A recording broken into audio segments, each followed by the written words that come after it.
Hello, happy Monday. One last hurrah. I was just telling the other class, I don't really get sentimental at the end of the semester. I save all the sentimentality uh, until April. We're still in business until April, but you guys have made it to the last day of class. Um, the We're out at my in-laws lake house, and I packed everything that I would need to be an excellent teacher, except I forgot my teaching clothes. And so you get me in a t-shirt today, so that's all right. I think I've established my level of seriousness and professionalism already, so hopefully y'all won't hold it against me. Before we work through these conveyance problems, and again, I don't have, kind of like when we did the possessory states problems, I don't have a specific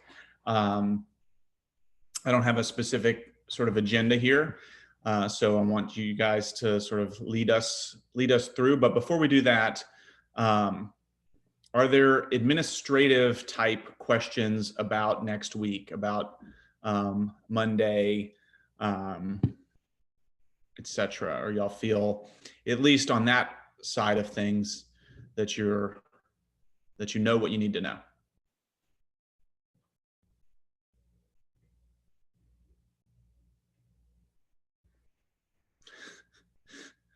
Thank you, Kiva. I feel much better now. Imagine my surprise last night when I, was pulling my clothes out, and I was like, you know what?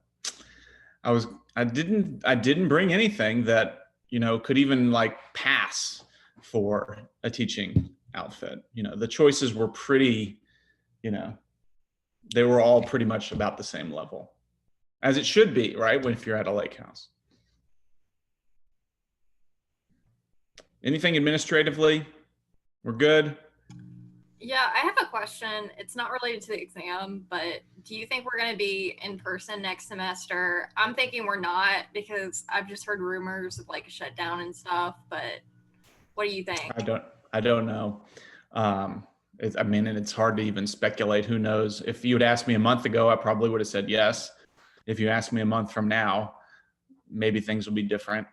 But I think I'm probably with you, Diana. If you're asking me today, if we were going to start classes next week, that doesn't seem likely.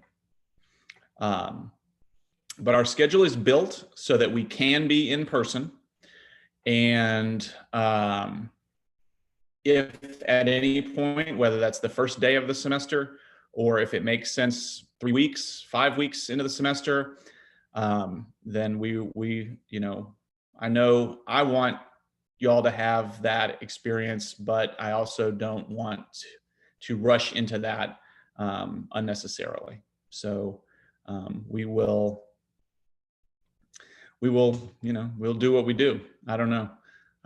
My guess would be not the first week of class. That would be my guess, but I'm just guessing. I have no inside information. Yeah, Alan.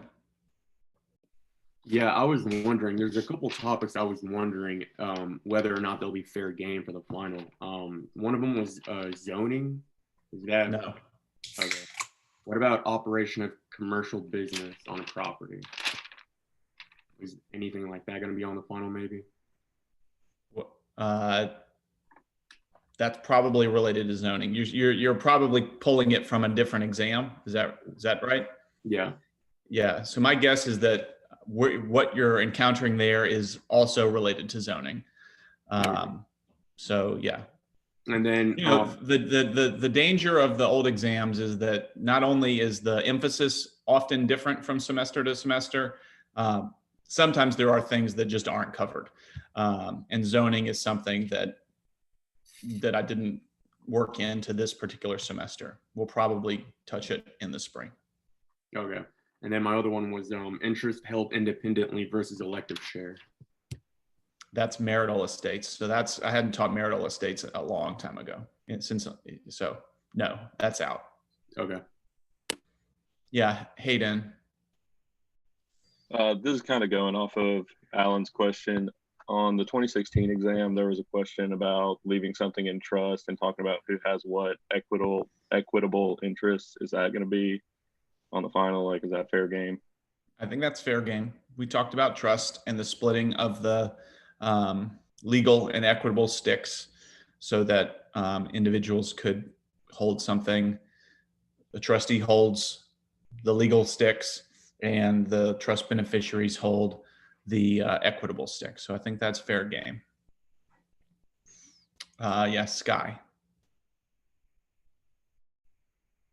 I don't know if we're at this point yet, but I just like had a couple of conveyance problems that I was wondering if we could work through. From the worksheet? No. Okay. Like from old exams? Yes. Okay, so let's work through the worksheet first, and if we have time, we'll come to those, and if we don't, Okay. then send them to me and we'll address them Perfect. that way. Harley, same question? Same Yes, type question? yeah, there were like two on one of the old exams that were just like killing me. So Yeah. So let's work through these, unless everybody raises their hand right now and says, no, I understand all these perfectly. No, didn't get that. So let's work through these, and then we'll see. We'll see how quickly we can get through them. So, are there any that are bothering people particularly that ruined your weekend?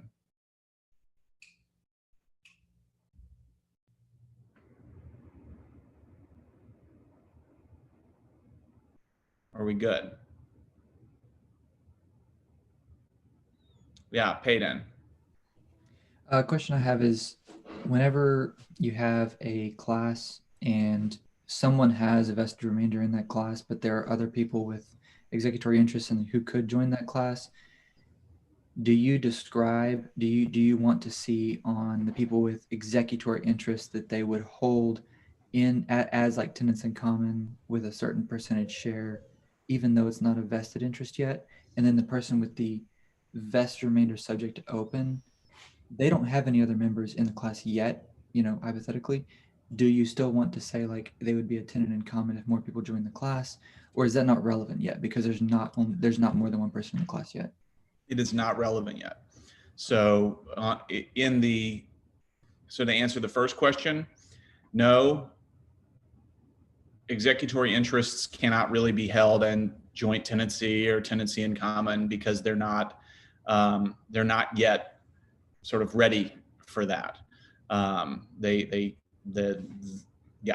So in that example, and then the same is true until there are multiple people in a class, even though it's still subject to open, until the second person comes in, there's no need to indicate tenancy in common. That may be a question related to number 3. I don't know if y'all want to start with that one. Maybe we can do that one real quick. Payden, can you walk us through number 3 real quick? So it's 2A for life, then any graduates of O's High School who have graduated from law school by the end of A's life. And this is not one of the year specific ones. This is just the one that's called conveyances. Practice conveyances. Yes. I'm trying to pull up mine because I did it already. Maybe I can just do it on the fly. 2A for life. So A is a life estate.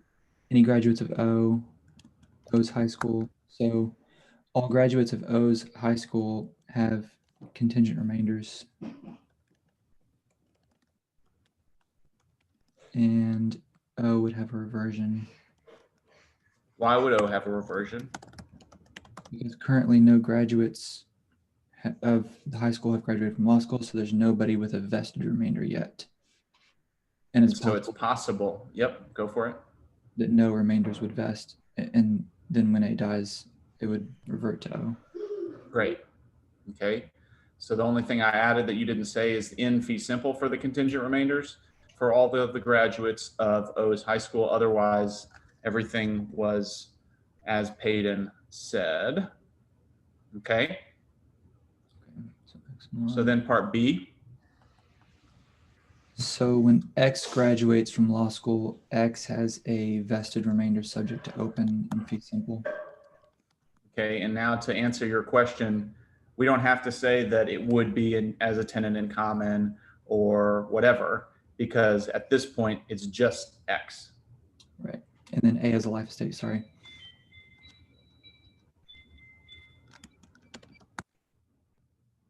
Okay, So Y has a contingent remainder and all future graduates of law school have contingent remainders as well. you sure? Executory interest, sorry. Good. Got some stanzas of Mary Had a Little Lamb playing. in the Yes, yes. Its fleece was white as snow. What happened to the reversion? So O would not, there's no circumstance now in which one of the graduates of high school wouldn't get it because X can't lose the vested remainder. Great. Even if X dies, let's just play it out. What happens if X dies? X's estate would have it. Great. It's X's. That stick is solid. Okay. It might get smaller if there's more graduates, but X has got it. Okay. And so O's future interest, which existed up here, in case nobody graduated, it's gone. It's disappeared. And then A dies. Y has not yet graduated law school. So who has what? X has fee simple. Great. Okay, questions about number 3? Yeah, Harley? I'm sorry, can you go over part B again? I'm really confused about why in the other graduates, why they have executory limitation and why it's not, I don't really understand even in part A, why it's not a subject to open. Because it's like an open, like anybody who graduates the high school. So you're saying, first of all, in A, why is this contingent remainder a contingent remainder and not what?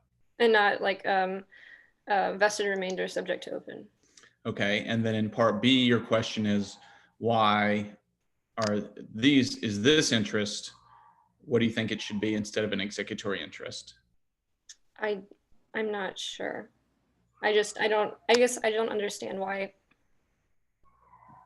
they wouldn't share it. If it's an executory interest, wouldn't it like cut off? Okay. Let's go with part A first. So in part A, the reason you could, well, let me back up. We know that X and Y are graduates of O's high school. So let's identify specific people rather than all of the graduates of O's high school in the universe. Okay, so let's pick on X and Y. Is X ready yet to take this? No. Is Y? Okay. No, neither are ready to take it. Neither are ready yet. Okay. And so although there is a big class of people who might become ready to take this, no one is yet. And since no one is yet, it's not vested. And so you might describe this as a contingent remainder subject to open, right? That conceptually might be what you're thinking about. Like it's contingent and it's a class. And so since it's a class, you want to say subject to open, but hear me as I'm saying, the word contingent in contingent remainder captures that subject to open concept as well, right? So it captures both that something has to happen for X and Y, and that there could be, the class could even get larger, right? Every year there's more graduates of O's high school that are coming into the potential group here of people who could subsequently graduate law school and jump into the class. So if it helps you conceptually to say contingent remainder subject to open, then say it to yourself in your head, but hear me say the word contingent counts for that basic concept that it is contingent both as to the size of the class and as to whether or not any of these people are going to be law school graduates. Okay. So that's why it is contingent remainder. The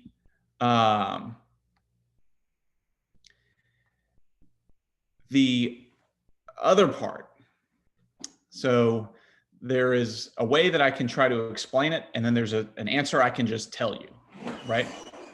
The answer that I will just tell you is when you have a vested remainder subject to open, any people that can jump into that class that it is subject to open for, they have executory interests, right? So just it could be as simple as just remember that.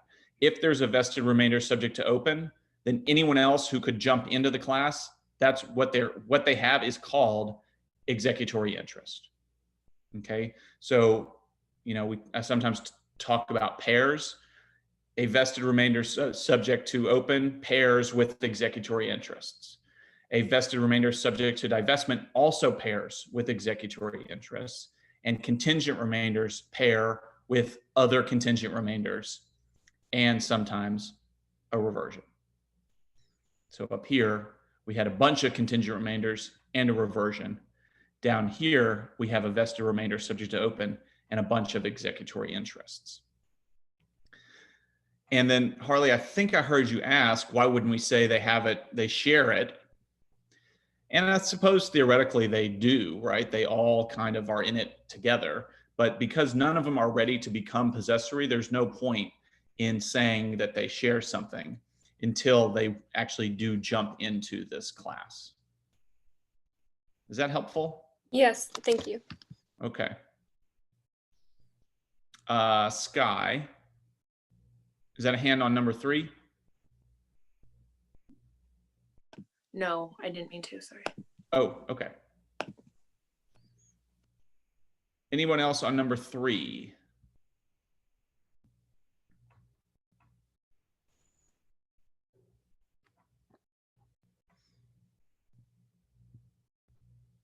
Okay. What other ones we want to do? So we kind of tiptoed in. Yeah, Hallie, which one you want to do? I highlighted 6 just as Okay. maybe one that might be helpful to go over. Great. 6 is distinct from all the others in that it has our concurrent estates built into it. All right. So Hallie, since you have raised this one, you get to do the extra learning of participating in front of everybody else. Okay. So what do you think? What do we got? I had that A, B, C, and D all had fee simple and 1/4 as joint tenants. Great. Pretty straightforward so far. Okay. Okay. Then B dies. So what happens? Leaving everything by will to X. So I had that A, B, and C remain with a fee simple and 1/4 joint tenants. Mm-hmm. Or not B, A, C, and D. And then I said X gets 1/4 in tenancy in common. I kind of just wanted to make sure I was understanding when it changes from joint tenant to tenancy in common. And you think that B dying and leaving everything by will to X would be an example of when it would switch?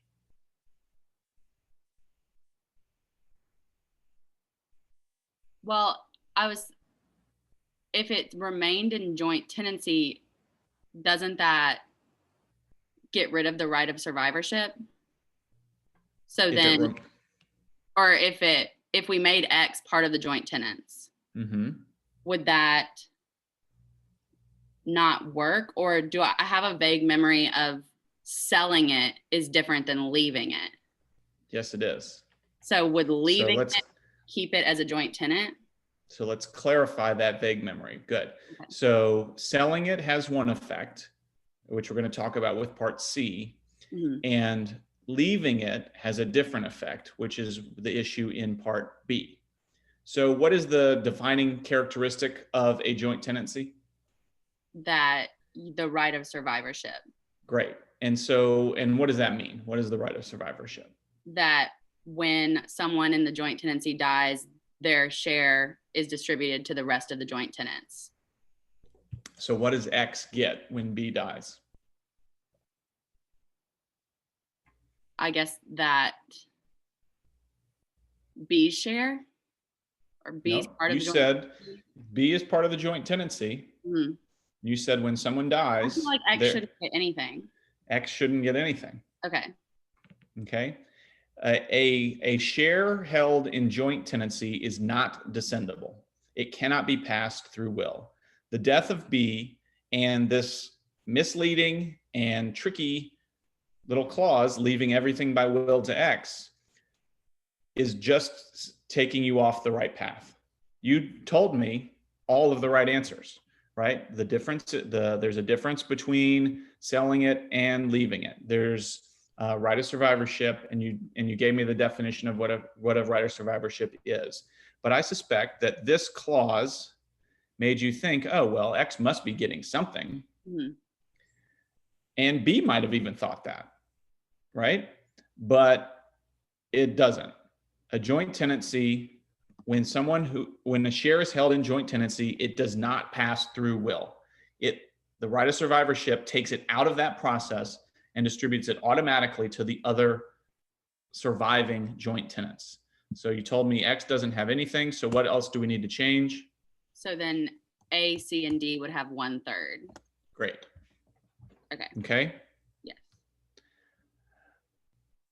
Great. Okay. So we're good on that one. And then for C, I said, I don't know. Okay, I said A and C had fee simple as in 1/4 each as joint tenants.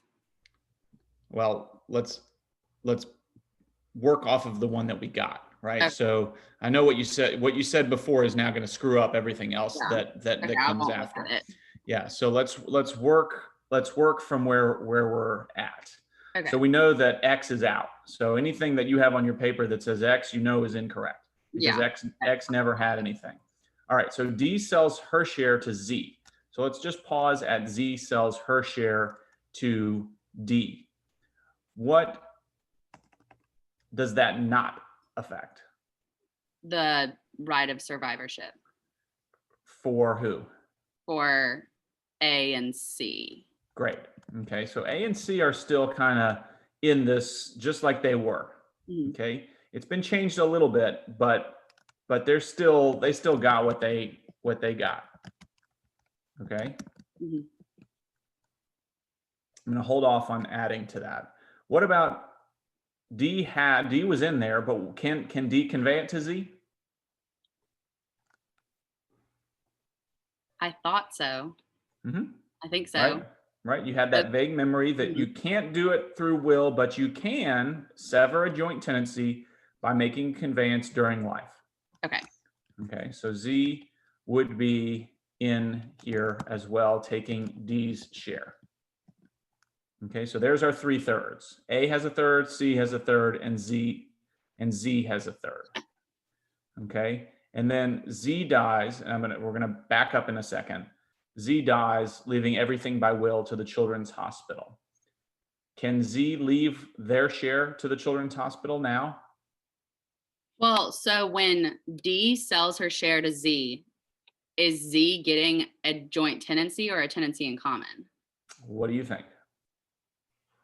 I don't think that you can't sell a joint tenant. I think she gets a tenancy in common. That's right. Okay. Okay, so Z's share is part of a tenancy in common. Okay. Because as soon as you have a sale of a portion, so just like it's not descendable, a joint tenancy that is conveyed or sold or whatever that is given to someone else severs that share from the rest of the joint tenancy and turns it into the characteristics of tenancy in common. And tenancy in common does not have the right of survivorship. Okay. Mm-hmm. So can Z convey by will to the Children's Hospital? Yes. Yes. Okay. Now, let's skip this one's not yet complete, but I want to go to the facts in D to flesh out what was present here in part C. C dies. So now what? So then A would get the right of survivorship. So they would get 2/3. Yep. And then the Children's Hospital still has 1/3 in tenancy in common.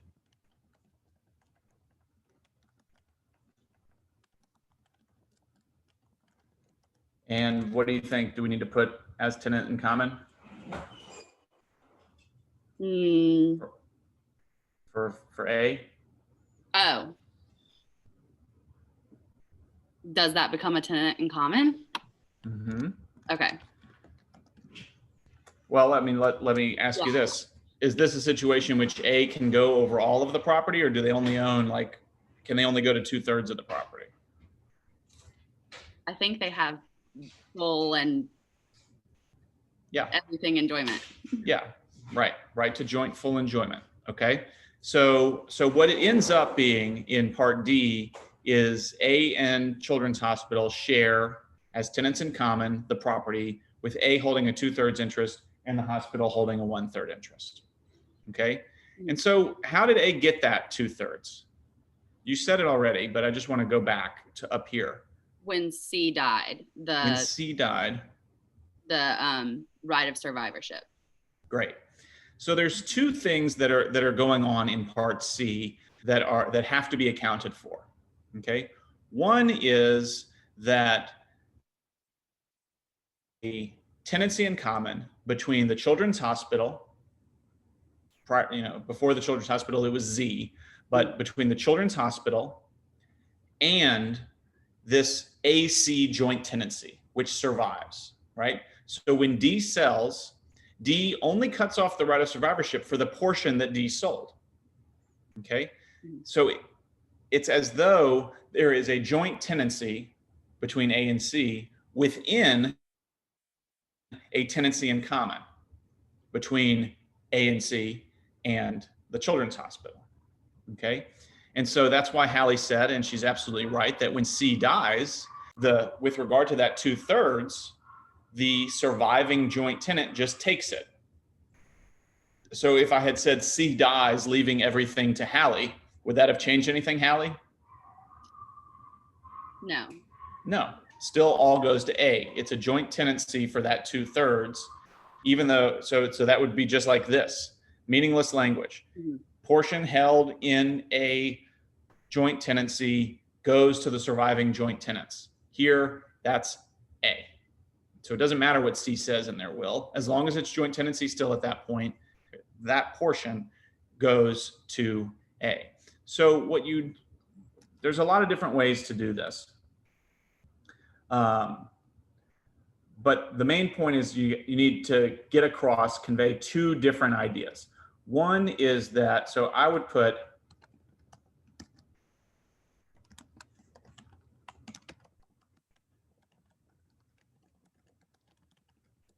something like that. So you're conveying two different ideas. One is that A and C and the Children's Hospital are sort of all in this tenancy in common together. So the right of survivorship has been, for the whole of the parcel, eliminated.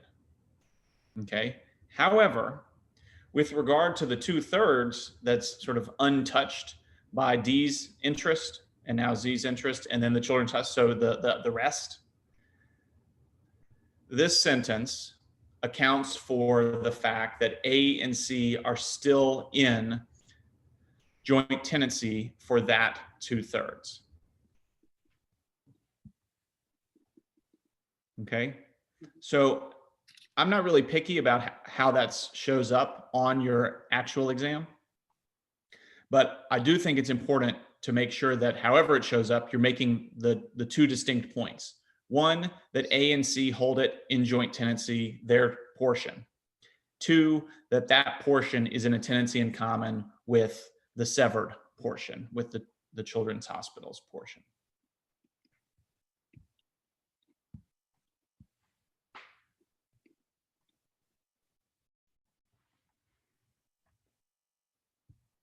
I just want to make sure. So you cannot leave.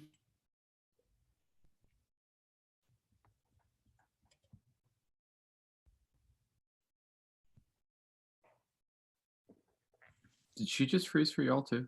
Or am I insane? I Oh, thought maybe, me I thought on. I thought it was me. I thought I had just gone. So I think it's just Hallie. So she just wanted to make something clear. But everybody else is still here? Yes. Okay. Let's see, maybe she's kicked out. I don't know. I Oh, she's here? back. Sorry. Yeah, yeah. You froze in the middle. So you said you wanted to make something clear. Okay, I just wanted to ask, when you have a joint tenancy and it says someone leaves something, that's just unimportant language. But then if it says they sell it, it becomes a tenancy in common. Exactly. Okay. Exactly.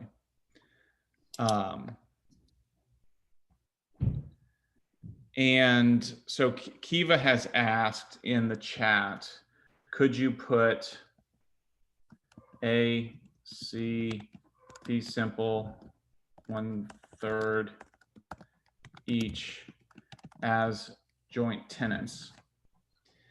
And so I think that that's halfway there, Kiva, but I think that there has to be some way in which you're indicating that they are joint tenants.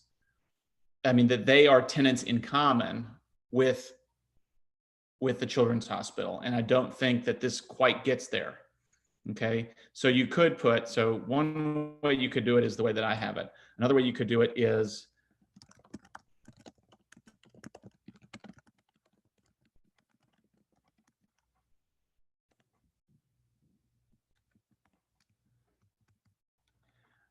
A and C's 2/3 is in T and C with hospital's interest.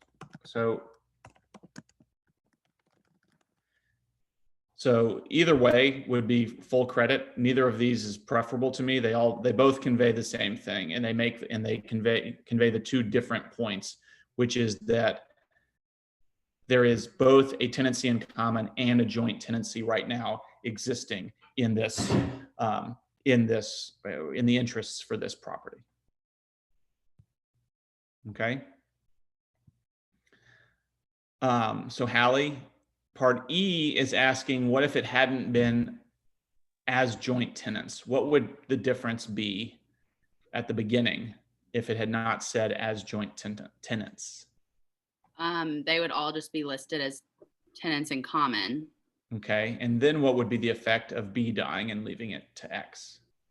It would go to X. It would go to X. And then what would be the effect of C dying? It would go to her through her will. Through the will or the C's estate. And then what would be the effect of D's? They would be the same, right? So the hospital would still get it. So if it all went through and as tenants in common, you would have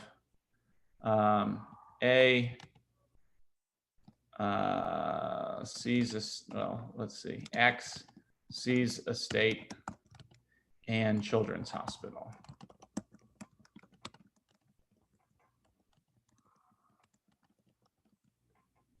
Does that work? And you can see that's much easier, right? When you're dealing without the joint tenancy, it's much easier and straightforward. You just follow it, and you just have to deal with the fractions. But in general, you don't have to worry about this joint tenancy within a tenancy. It's just a big mess. So this is a much more straightforward answer, but you can see it's a totally different answer, right? The Children's Hospital has a share, but it's smaller. The A has a share, but it's smaller. And then X and C's estate, who are not involved at all, are involved in the tenants in common example. Yes, Hallie, you good with this? Yes, thank you. Okay, Annie. So when it says just to A, B, C, and D, the default is a tenancy in common. Yes. Okay, and then also Am I missing something, or is X, where is X in this? B dies, leaving everything by will to X. Okay, sorry, I forgot that it said that in part B. I'm just looking at your screen. Okay, so, okay, I think I get it. So X was that was meaningless when it was a joint tenancy. But since it was a tenancy in common in this example, it was meaningful.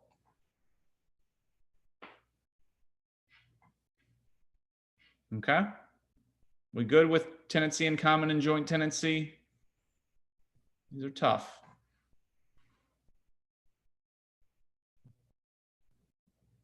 All right.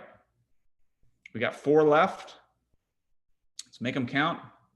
Yeah, Ashton, which one you want to do? Let's do number 5.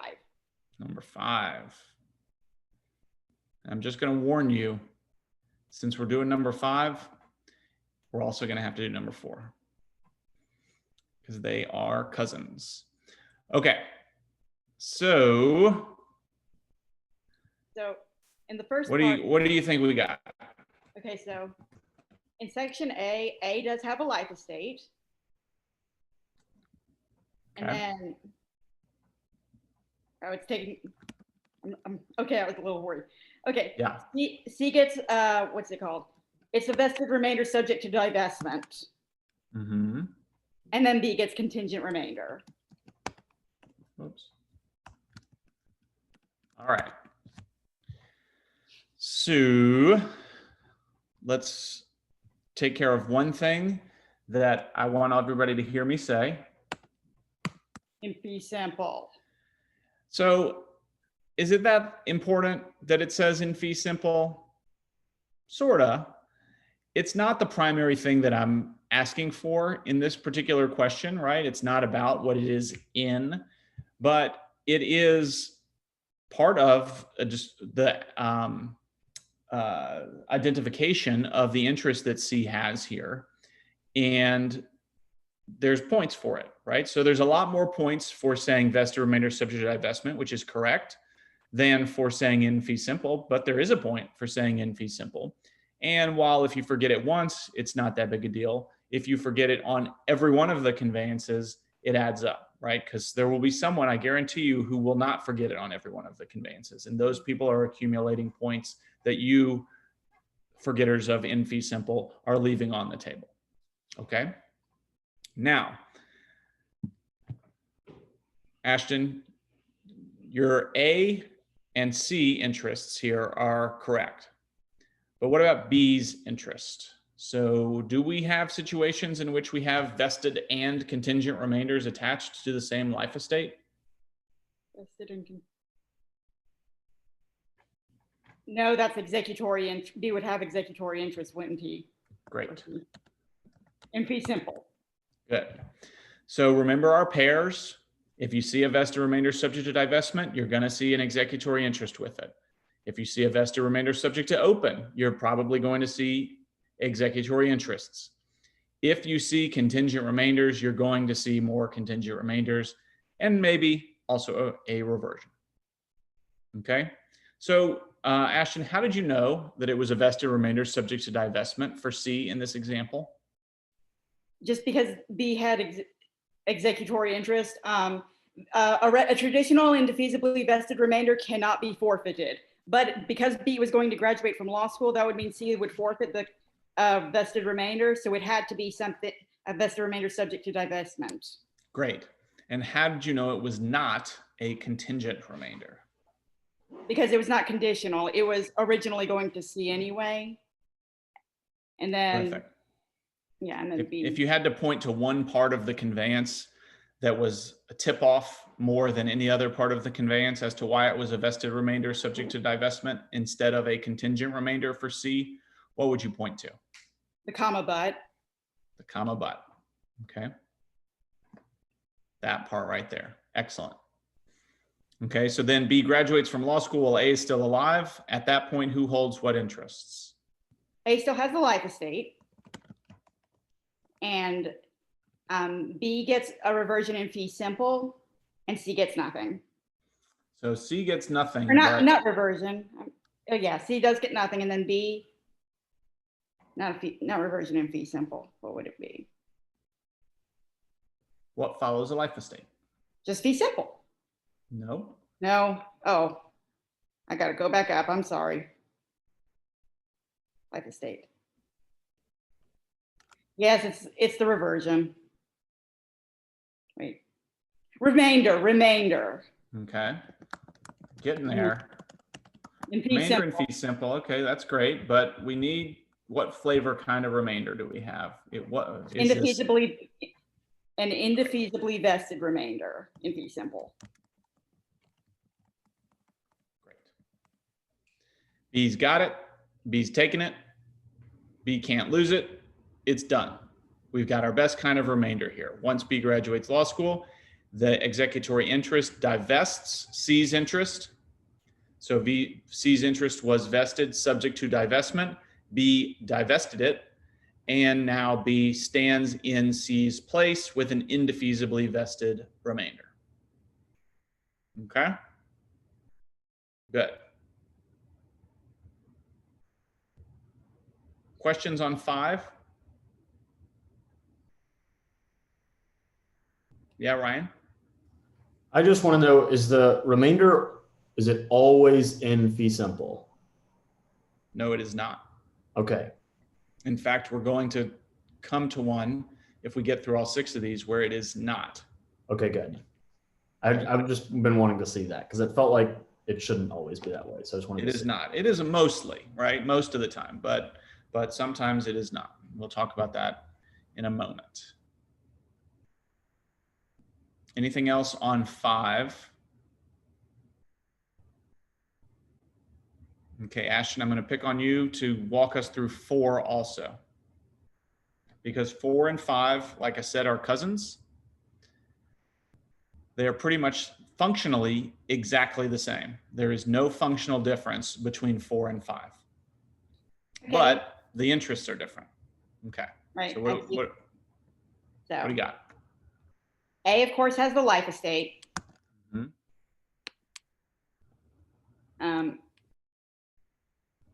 Let's see.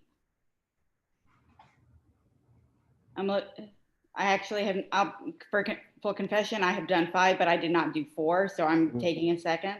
Okay. And to B, if she graduates from law, which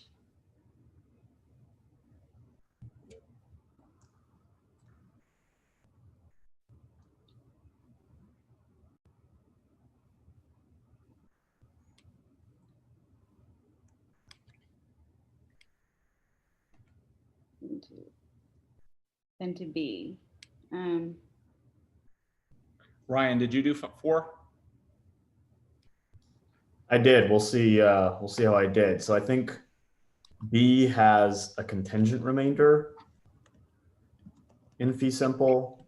Mm-hmm. And I felt like C also had a contingent remainder. What are our pairs? Contingent remainders go with?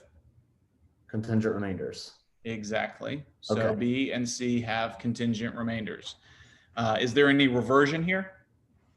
I did not put one down. I'm going to say no.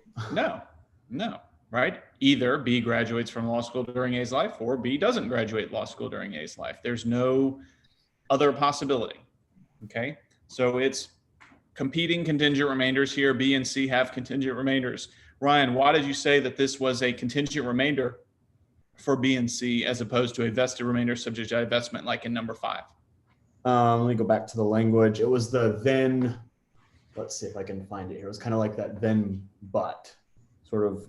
So then to be if she graduates, and if she does not, then to C. So it was this, I don't know how to describe it. I feel like I'm not able to get it out right now, but it was the, if I can look at the chart here.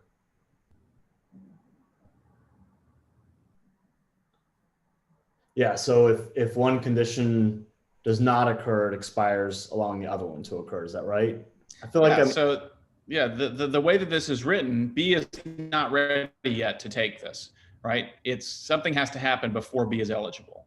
So Right. the way that it's phrased, something has to happen before we know who it's going to, which is, you know, conceptually a little bit different than saying, like in number 5, that it's going to go to C. That's our default, unless something happens, and then it'll be taken away from C. Here we have we don't know. It might go to B and it might go to C. Okay, we don't have like a default answer that might be divested. We have 2 contingent answers. We don't know the answer to. Okay, and again, whereas Ashton pointed us to the comma but in number 5, there is no comma after B's interest in number 4. That is a tip-off that what you're looking at is a contingent remainder. Okay. Harley asks, would we need to label each contingent remainder as competing? No, that is just conceptual for yourself, right? It's helpful to think of it that way. When there is a competing contingent remainder, there's usually not a reversion also. So it's a way of sort of smoking out hidden reversions. When the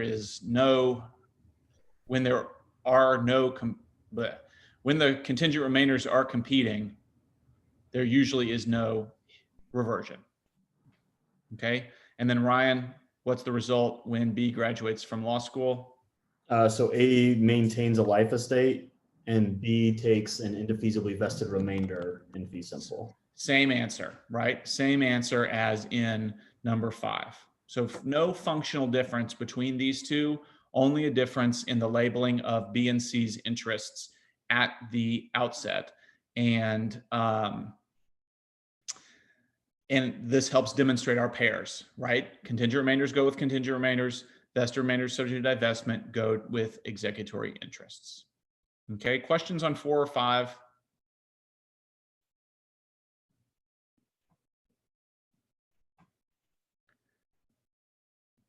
Okay, so what do we got? Peyton wants to do 2.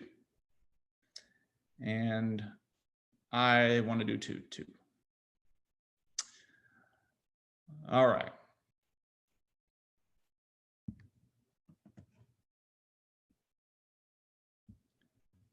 So I'm on a different computer, which has a lot less screen real estate here. So I'm got a lot of things that I'm having to move around as I do the screen share so that I can see. Okay. To A for life, then to B on condition that once B takes over, the property is used as an amusement park during B's life. So Peyton asked for it, but Ryan, I'm going to ask you to work through this one because of the question that you just asked. Okay. What question did I ask that doomed me? You asked if it is ever in something other than fee simple. Got it. Okay. Good. Because this one I had one that was not in there. So let's see if I bombed this or not. Okay. So A has a life estate. Mm-hmm. And then I said B has, I said that they had an indefeasibly vested remainder in, stand by because I'm going to mess this up, a fee simple subject to condition subsequent. Mm-hmm. Anything else? I think I didn't put it down, but I feel like does O have a reversion here in fee simple? Not a reversion. Not a reversion. Oh, I'm sorry. Possibility of or right of entry. Right of entry. I didn't put that on the first one for some reason. Okay, but you did put it here. I put it after A dies. Yes. Yeah. So Okay. that's what I put. But you put this.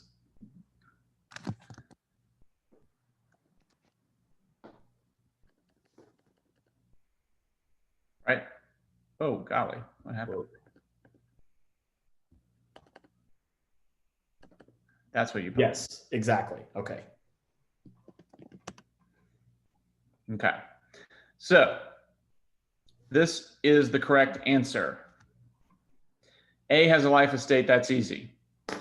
B has an indefeasibly vested remainder.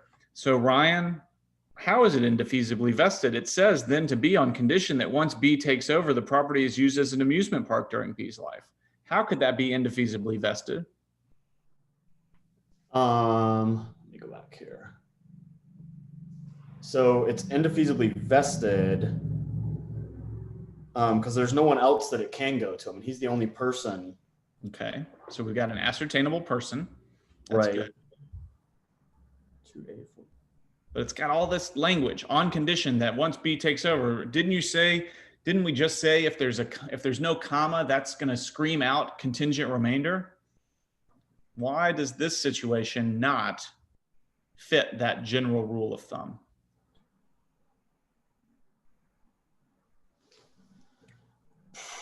I feel like my brain is not in conveyance, but I'm going to be honest. This all made sense when I was doing it. I feel like it's not going to make sense right now. Okay, well, let's not confuse you.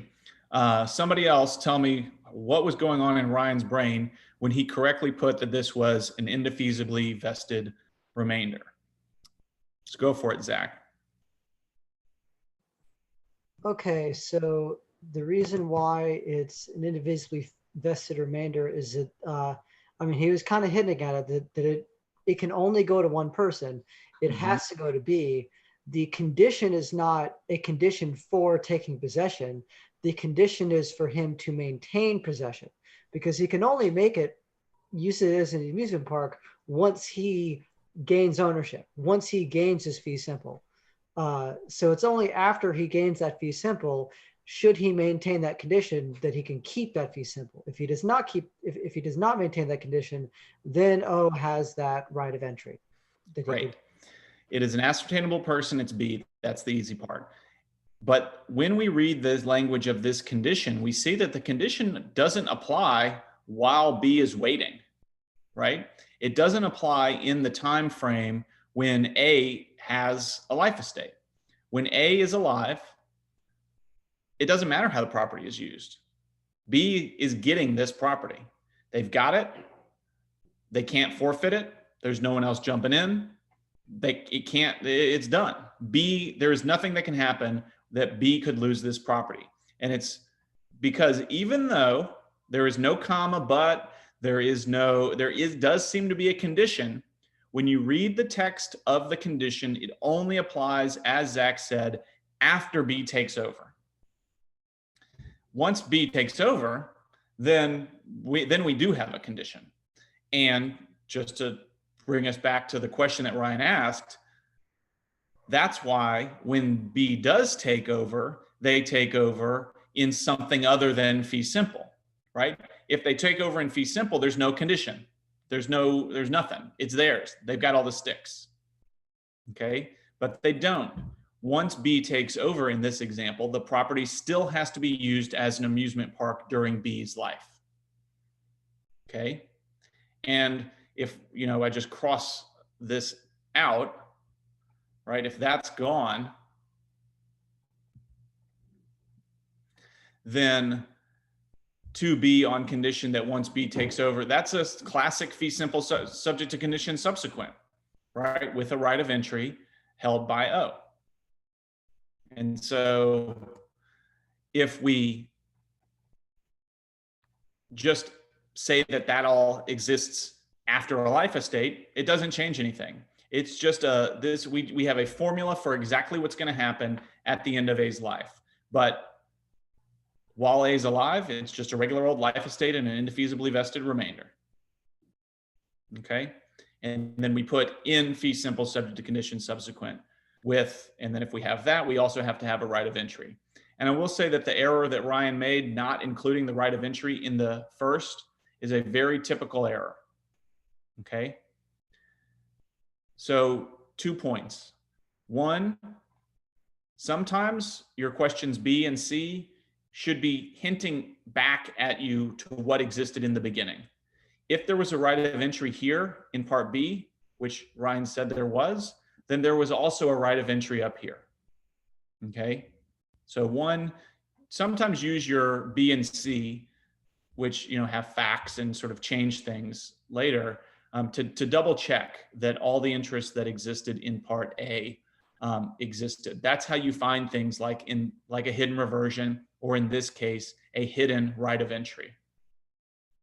The second point is whenever you see like an in something that is not fee simple, know that there has to, because it is going to be taken over in something other than fee simple, there has to be something, some future interest that would attach to that.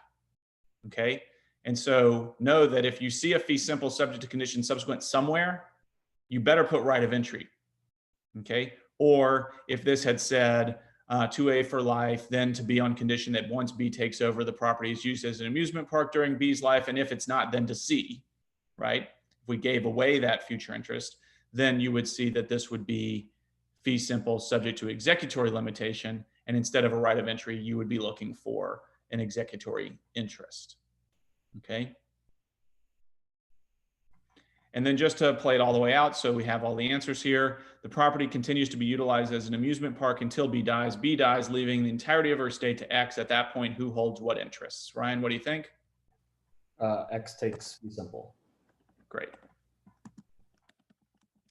X takes fee simple because it is no longer possible to violate the condition.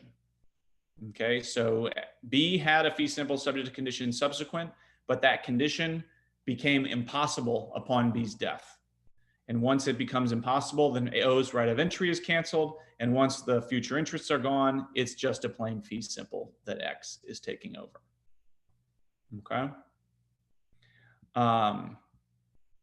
Yes, Payton. So I know you were the one who asked for number 2. So did we cover what needed to be covered? Yes. What hung me up is, are we supposed to assume that the property is being used as an amusement park before B takes over? And does it change anything if that's not the case? You mean at that instant that A dies?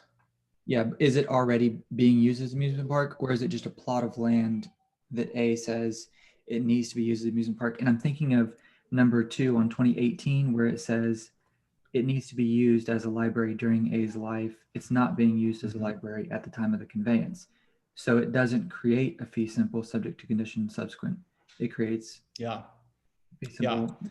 So I understand what you're saying from a like extraordinarily strict. Well, first of all, if it doesn't give you a fact, then one way you can deal with this on the exam is to say, I'm assuming this fact, okay? And now I'm not suggesting that y'all go and say, well, I'm assuming that everyone's dead and therefore it escheats to the state, right? Like don't assume ridiculous things. But where maybe there's space for something ambiguous, you can say, I'm gonna assume that it is currently being used as an amusement park and therefore the answers are this. Right, and I think that is acceptable to do. The intent of this question was that, yes, it was being used as an amusement park, okay? But to be fair, that's not clearly stated. And so it's plausible that it is not being used as an amusement park. The real answer to this is that B would not be required to use it as an amusement park the instant that they take it over. There would be some sort of reasonable period in which B would be given, the opportunity to turn it into an amusement park. And so I don't think functionally there's any real difference whether it is or isn't. But if we're being, precise and strict, B takes it over. If it's not already an amusement park, then B isn't. Then the moment of defeasance has happened, and B never takes it over. Is that, Payton, what you're asking? Yes, but you told me that specifically on number 2 on 2018 because it's not being used as a library, then it doesn't go to B or A immediately, or maybe it's B, until it starts being used. Right. So it's an executory. So why are you saying Right. that practically or technically? How should we answer it? I'm saying you should answer it practically. Practically, right? Did that answer the question? We're good. Okay. Okay.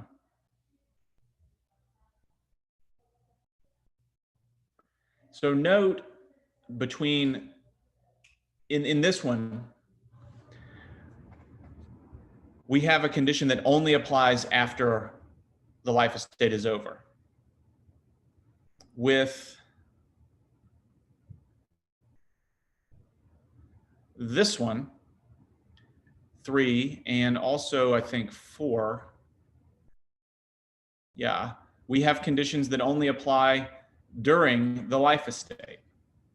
It is plausible that you have a situation in which there are conditions that apply during the life estate and conditions that apply after someone takes over. So, you know, we could add something into this that would say like 2A for life, then to B on condition that, you know, then to B if B graduates from law school, and on condition that once B takes over, the property is used as an amusement park during B's life. Okay, so that would create a whole mess of circumstances, right? There would be a contingent remainder for B, and the contingent that contingent remainder would apply to conditions before A died, and then there would also be a condition stuck on after A died once B took over, if they in fact took over. And so that would be, in that example, a contingent remainder in fee simple subject to condition subsequent, right? And so those are extraordinarily complicated because they have conditions that apply in sort of era 1 when A is still alive and B's interest is just a future interest, and in era 2 when A has passed and B's interest has the at least potential to be a present interest, a possessory interest. Okay, so just be on the lookout for those. Questions on 2?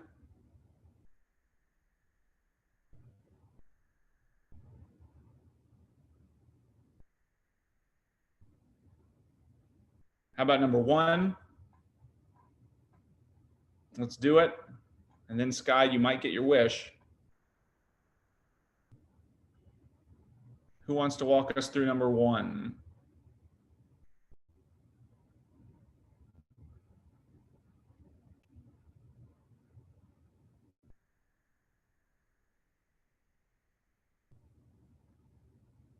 If y'all keep delaying, then Sky's not going to get her wish. Okay, Zach, go for it. All right. A has a fee simple subject to executory interest. And B has executory interest in fee simple. Okay, and how do you know? Because it's going to A so long as they meet that condition during the duration of their ownership. And should they not meet that duration of their ownership, a third person gets the ownership. If it had gone back, it would be fee simple determinative instead, or fee simple subject to condition subsequent. Because it's going to the third person, it's fee simple subject to executory interest or executory. Okay. And so we've got an executory interest here. So this is correct. Do we need to worry about the rule against perpetuities?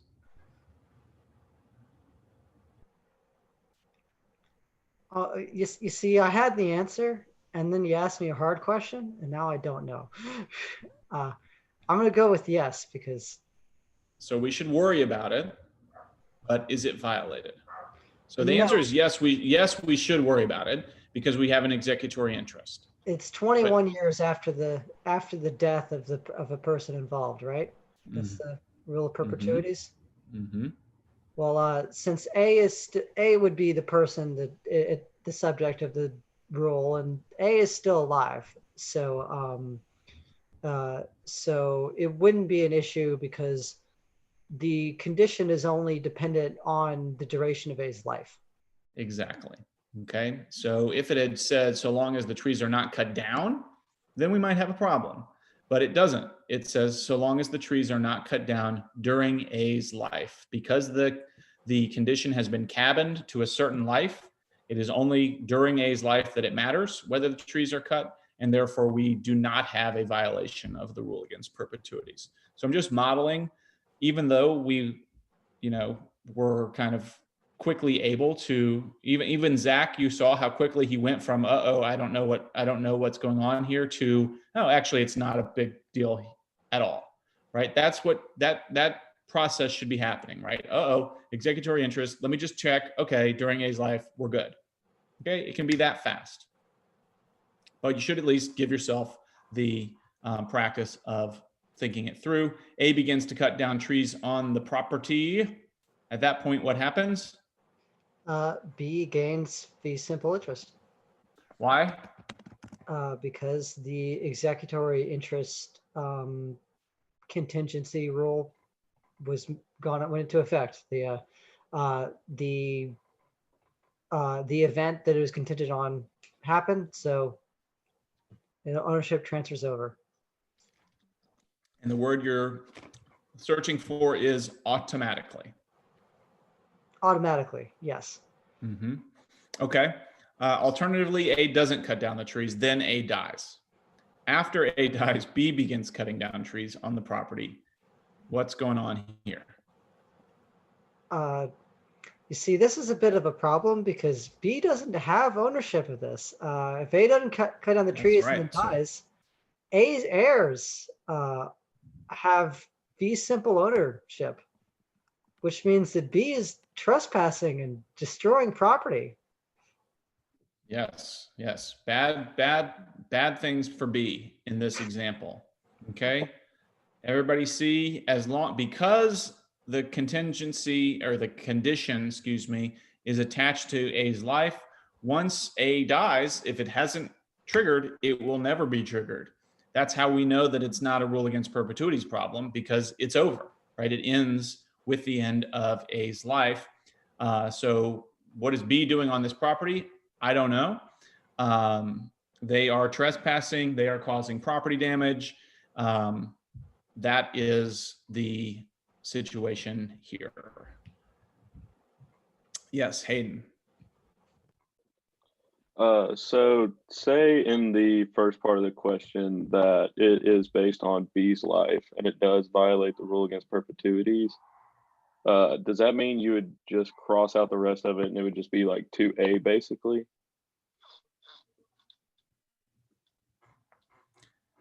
What are you changing to make it B's life here?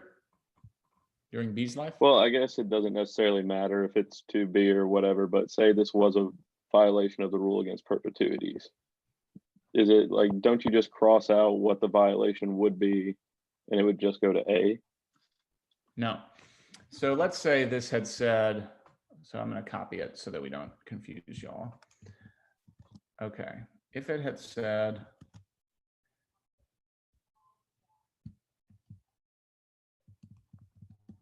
if you remove the sort of savings clause,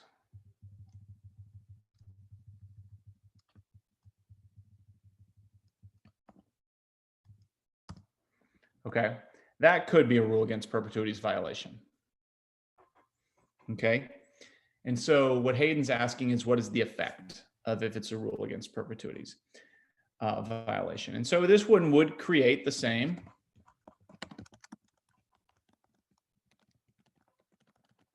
And we're looking at the executory interest as being the one that's vulnerable. Okay, and in fact, it's a violation. So you strike it, you destroy the executory interest and any language that creates it. So the language that creates it is just this part. Okay, and so you're left with 2A so long as the trees are not cut down. So that does not create a just fee simple for A. Uh-oh.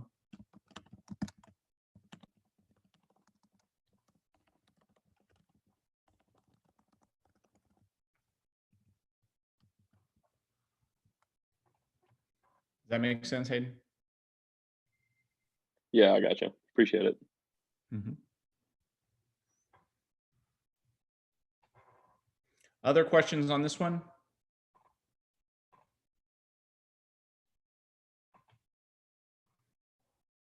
All right, Sky, what you got?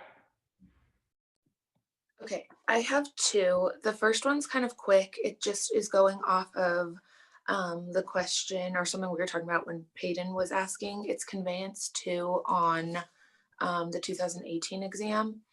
And the conveyance is O has made the following conveyance to A so long as the property is being used as a library during A's life.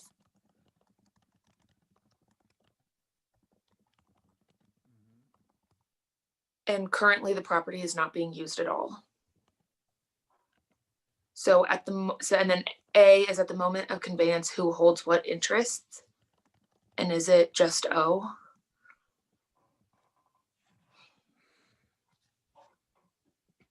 What do you think? Yes. So I it don't will know. never go to anyone else? Well, I guess I originally thought that it could be a fee simple determinable, but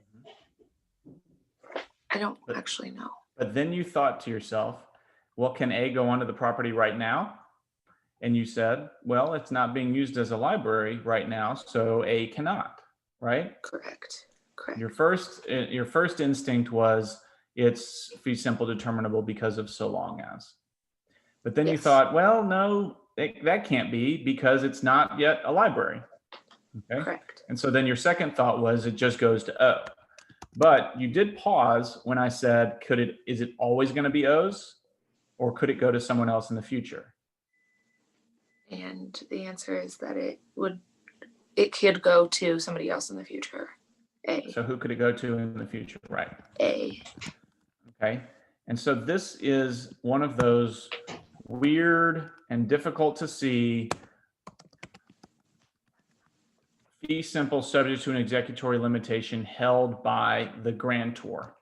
I'm keeping it for now, but if it becomes used as a library during your life, then you get it. Okay. Okay. Now, let's play it forward. Once A takes it over, is it actually in fee simple? No, it's fee simple determinable. That's when it's fee simple determinable. So this is an executory interest in fee simple determinable. And if there's a fee simple determinable, what else must there be? O has a possibility of a reverter.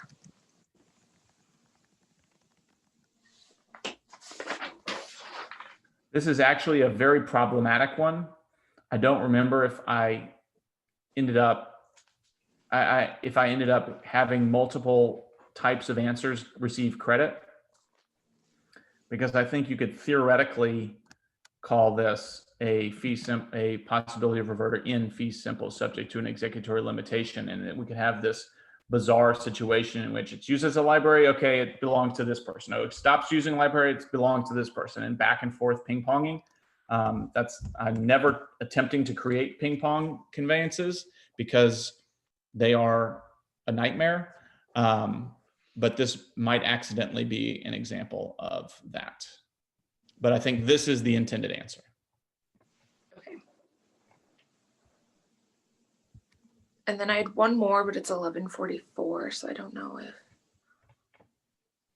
I don't know. Maybe in Colorado it's 11:44. Oh, 12:44. 12:44 in my neck of the woods. In Colorado, it's 11:44. Yeah, you're on Rocky Mountain time, Sky. Yeah. So I'm willing to do it. I'm here. Is it going to be a long one, you think? No, I mean there's an A, B, and C part, and there's the only part that I think I'm confused on is is B. Okay, so let me do this. No sentimentality. I'm going to see you guys again soon. You guys know what you need to know for this exam, or at least you have access to know what you need to know. And I hope that you know what you need to know. Email me questions as you have them, and enjoy your Thanksgiving. And thank you for working through just a crazy, weird period in our lives and type of semester. And now I invite you all to stay for an extra couple minutes where we work with Sky on this last conveyance. So I have said goodbye temporarily. And now if you stay, then I'd love to have you. All right, let's do it, Sky. Okay, so the conveyance is to A for life. then to B. But if once B takes over the property, it is not used as a library during B's life, Okay, then to I C. remember this one. Yeah. Is that it? Yes. Okay. All right. So at the moment of conveyance, who holds what interests? And I have that A has a life estate Mhm. and B has a vested remainder subject to divestment in fee simple, subject to executory limitation. Mhm. And C has an executory interest.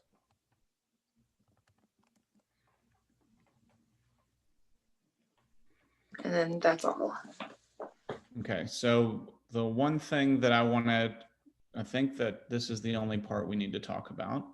Okay. So this is the hard part, right? That it's in fee simple subject to an executory limitation. This is a situation where this takes, once B takes, it's still subject to conditions, right? Once B takes over the property, it has to be used as a library. Okay, so you got that right. So that's probably the hardest part of this. But what about B's interest? How could it be divested?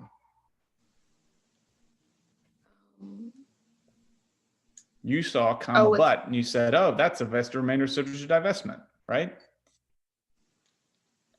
Yes. But is it? Read the condition. Then to B, but if once, well, it goes to B automatically, I guess. Yep. So an It does. indefeasibly vested remainder. Good. Good. Everybody see that? Everybody that's stuck around see that? It is indefeasibly vested. Because even though it says comma but, right? We had this very similar conversation, I forget with whom, and I said, but it says it's got a condition. It seems to be attached right onto their thing. Why isn't it a contingent remainder? I think it was number, which one was it? Number 2. Okay, number 2 on those practice ones. Here, we have a same exact thing. Even though it says a comma but, then it is not vested subject to divestment because it is indefeasibly vested. It is a condition only attached after it's taken over. Okay, so you had your question, Sky, with part B. And so it reads, A dies in 2010. Subsequently, B begins to use the property as a solar power farm and ceases operations of the library. Once B has done that, who holds what interests? Okay. So C is the only person that has interest, but I don't know if that's just like a right of entry or it's like automatic. I don't know. That's the part that I'm getting stuck So when on. A dies, It goes straight to B. and in what form? Indefeasibly vested remainder. So B, I guess technically at that point has it too, unless C. So B and C have interest. No, let's slow down. Okay. So A dies in 2010. So yes. B takes it over. What form does B have it in at that point? Fee simple, subject to executory limitation. And when might B lose that? When B quits using it as a library. Great. And did that happen? Yes. Okay. And so they lost it. And so then what happens? It becomes C's. In what form? Just fee simple. Just fee simple. Okay. In fact, we knew that at the beginning because we knew that if C took it over, they were going to take it over in fee simple. Okay. That was easier than I was making it. Yes. So that's just the moment of defeasance, and in a fee simple subject to an executory limitation, being, being divested by the executory interest here. This is one of those where probably the reason for question B was to help you find holes in question A. But you got question A, more or less. And then C was just subsequently B continues to openly use the property as a solar power farm. It is now 2018 who holds what interests. Mm-hmm. And I said B at that point because he's been maintaining it for that many years, and B simple because it's been 8 years since. Yeah. Was there a briefly explain on that part C? Yes. Yeah. Right. So arguably B has it in fee simple through adverse possession. Perfect. Those are my only questions. Great. Let's see. I got some stuff going on. Logan's raising your hand. What's up, Logan? I was going to say, I don't have that exam pulled up in front of me. Does it mention what year it is when the first conveyance is made? No. Oh, it says A dies in 2010. My bad. I missed that. Oh, yeah. I had a question. Hold on one second. I'm just reading through these. So Alan and Molly. So Molly, yes, and I will respond via email. Alan, you can stick around or send it to me by email. Okay. And I'm not sure who was talking. Was it you, Diana? Yeah. So I just had a question about like the grading. So, what like percentage of the exam is like going to be the conveyances? 40% of the grade. Okay. I will send you guys the exam instructions before Monday, so that you'll have time to look at that at your leisure, and you won't have to include that in your 4 hours for the exam. So for the conveyances, let's say I said for B, it was like a contingent remainder. Do you do partial credit where like if we get one part of the answer incorrect, you would, still like add some points, or like you get one part wrong and the whole thing is scratched out? No. So like on this particular question, it might have been something like you get 2 points for saying life estate, 3 points for saying indefeasibly vested remainder, 3 points for saying in fee simple subject to an executory limitation, 2 points for executory interest, 1 point for in fee simple. I'm just, that the reason for the variation is the level of complexity in identifying that particular part of it. So if you got everything, but instead of indefeasibly vested remainder, but you said contingent remainder, you would get all the points for everything except for those 3 points or 2 points or whatever I said for this. You would just miss that entirely. And unfortunately with the remainders, if you say the wrong kind of remainder, you don't get any of the credit. If you just say remainder and you don't identify the type, you don't get the credit. So be specific and be correct. So with the remainders, just saying a general remainder is not sufficient.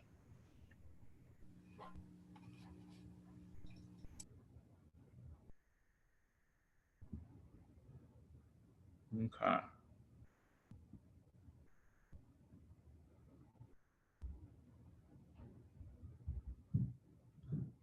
So we're gonna have another hangout time, happy hour. I'm trying to show you my conveyance. Okay. Well, I know you, Alan, you were trying to sneak your conveyance into the happy hour last time.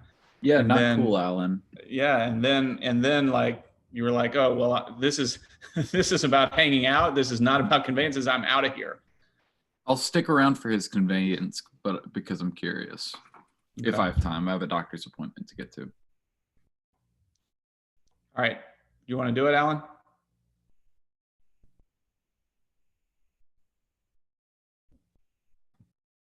I just put in the chat, but I can read it. O made the following conveyance to A for life, then to B, so long as it is never utilized as a parking lot for the zoo during B's life. And if it is utilized as a parking lot for the zoo during A's life, then to C, or it is used as a parking lot for the zoo after A's life, then to D. Let me. That's on the 2017 exam, number 8. Okay. So this is a good one to do because it actually builds on the discussions that we've been having about when conditions apply. Okay. So the first question is what about at the moment of conveyance, right? Right. So right off the bat, I was wondering, there's rap involved in this, and I would remove D out of this, and then any contingency related to his interest. What would that be the first part of this? What should I start there, or should I Well, work? I would always try to identify the interests first, because I mean, you're correct that D has an executory interest in this particular example and therefore would be subject to vulnerability under the rule against perpetuities, but I think it would be really difficult to just start there. I think that it's better to trace it all the way and make sure that you have your interests down and then work backwards to eliminate anything that is a violation. So I wouldn't start there, but we can talk about that in a second. So you got a life estate for A. Right. Then what? Then you have this, then to B, so long as it is never utilized as a parking lot for the zoo during B's life. There's a condition attached to this interest, and then I would say it's indefeasibly vested. So I would say IVR and FSSEL right there. But isn't there a so I think you're right about the in that portion of it, but isn't there a possibility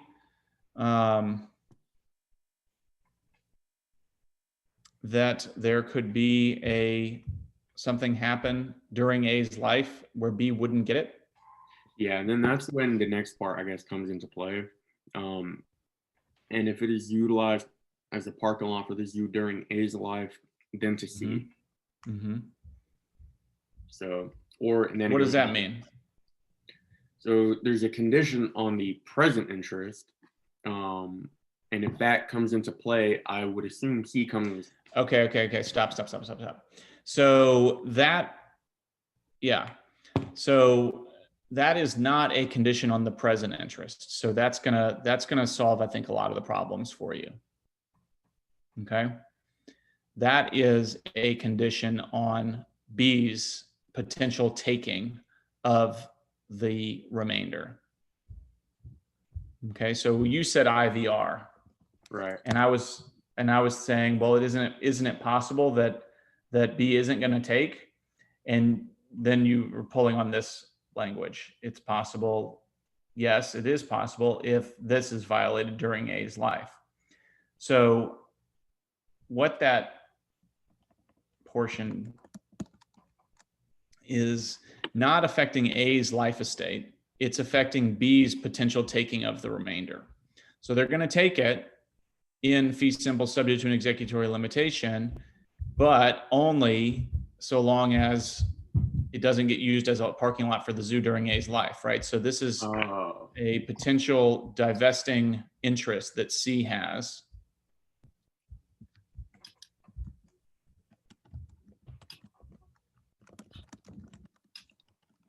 Professor Keel, do you have a screen share you can share with us? Oh gosh, sorry. I thought I was. No problem. I've put all the answers down. Okay. Yeah, as I was talking, I was doing all this typing, but now this is where it comes to. Okay, so you were looking at this as being attached to the life estate, and I'm saying no, it's actually attached to B's interest. Okay, yeah. Yeah. And so that's going to screw up everything. Now, before we go further, I just want to allow you to sleep over the next week. In this kind of situation, I can see how someone reads this as saying that language attaches to A's life estate. I think I had a conversation with somebody about this, and I can't remember who it was, and they said, well, it looks like A has a life estate subject to executory limitation. And I said, well, maybe, but we don't do life estate subject to an executory limitation in this course. And in fact, I think the better reading of this is to say that A's life estate is absolute, in that it is just sort of just plain life estate, and everything, all the action happens after A's life. But I can see how one would read it this way. And those are situations where when I'm grading, if it turns out that, I can be convinced that that your reading is a plausible reading, then, then I can credit different answers than the answers that were intended based on the question. Does that make sense? So if I don't see that myself, then, that's an opportunity for somebody to come and say, hey, this is how I read that one. Why would that be? Why was that an incorrect reading? And sometimes I'll say why that was an incorrect reading. And other times I'll say, you know what? That is a plausible reading here. And, and then I'll credit the points. Okay. So C has an executive, so this is what it was intended. C has an executory interest that could divest B's remainder.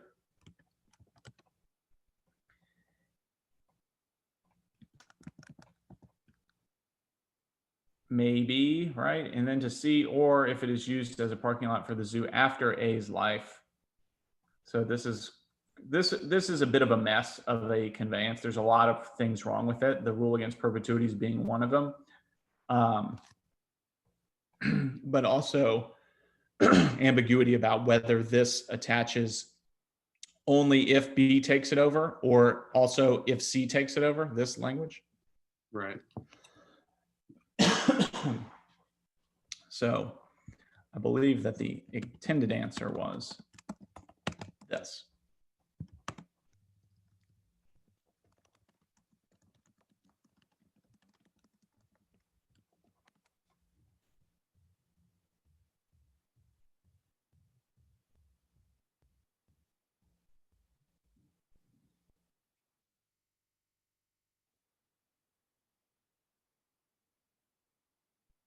What do you think? I'm looking at it. So right now, C doesn't have an interest, right? Something has to happen for him to get a hold of it, right? If I'm reading this correctly. It doesn't have a possessory interest.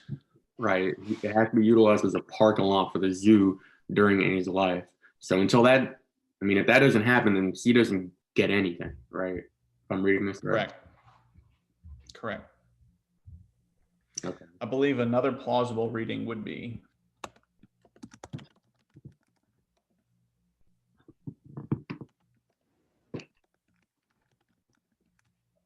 that it's competing contingent remainders between B and C.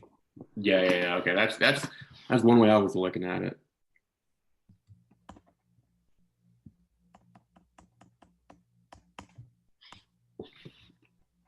And this is just working with D right now, right? Like we're just assuming D is okay to be here right now.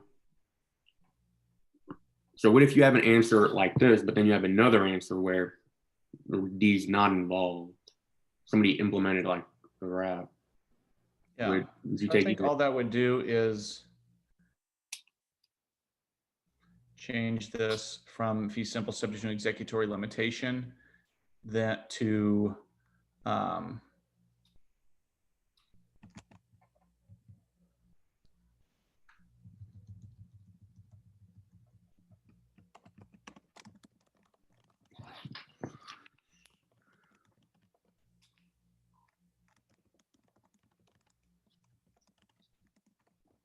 that.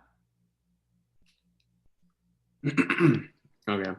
And when we're distinguishing between determinable and the other one, fee simple subject to a condition subsequent, we should look strictly at the language. That'll be a determiner. Mm-hmm.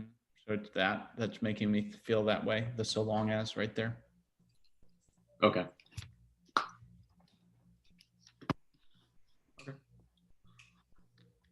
So all I would say, Alan, honestly, don't overthink them. Okay. You know, so it seems like you're on top of this in terms of what happens. And so I would just caution you against overthinking them, because that's my concern for you, is that you're going to confuse yourself by trying to make it more complicated than it needs to be, by thinking of every plausible reading of the language, which is a good practice in general, but I don't want you to confuse yourself on the exam. Okay. Gotcha. Thank you. Okay. Professor, could we go through B and C on that one since we're already there? Okay. I don't have it, so you'll have to read it to me. Okay. A clears the property and leases it to the zoo for parking. At that point, who holds what interest? Okay. So A clears the lot using the zoo, the lot for parking for the zoo. So what do you think, Sarah? B's out. What does that do? Yep, B's out. And C's out? Or then well, I think D is out. Yeah. Because it can't go that way. D and I is think out. I think this is it. Right? If it is utilized as a parking lot for the zoo during A's life, then to C. That's what it looks like to me. Did anybody else get that? If I could just clarify, I did put that, but we're saying C's indefeasibly vested remainder is just in fee simple because the condition that would make it go to D is invalidated by the RAP, so we don't even mess with it, or No, because it only apply for D's interest only applies if it gets to B in the first place. So see what I'm saying? So D's executory interest is only attached to this, and therefore if it never gets to B, then it can never get to D. So when B is eliminated, so is D. So the or is saying, or if instead of B it went to C. Okay. It's either going to go to B or C after A. If it goes to C, I think it's going to be as a remainder in fee indefeasibly vested remainder in fee simple. If it goes to B, it's going to go in that, and if it goes in fee simple subject to executory limitation, then that's when D's interest kicks in. Or if you eliminate D, that's when O's possibility of reverter kicks in. Either way, in the question that Sarah read, as soon as it's used as a parking lot during A's life, that whole possibility is wiped off as a chance. You got that one, Sarah? Yes, thank you. Okay. Was that the end? Was there more to this one? Peyton put it in the chat. A doesn't clear the property or lease it to the zoo. Instead, A dies with the property. However, B clears the property and leases it to the zoo for parking at that point. Who holds what interest? So it goes, that means we're going in the other direction. And B had it in fee simple subject to executory limitation. It seems like the way that I originally had it, D would have fee simple. But if you read the RAP violation into it, it seems like O would have fee simple again. Peyton, is that what you had? Yes, I said O had fee simple. Because of the RAP violation.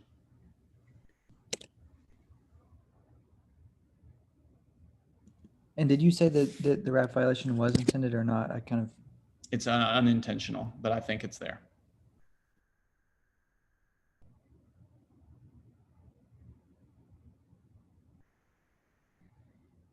y'all will be happy to know I just caught an unintentional RAP violation on your exam. That doesn't mean I caught all of them, but I caught that one.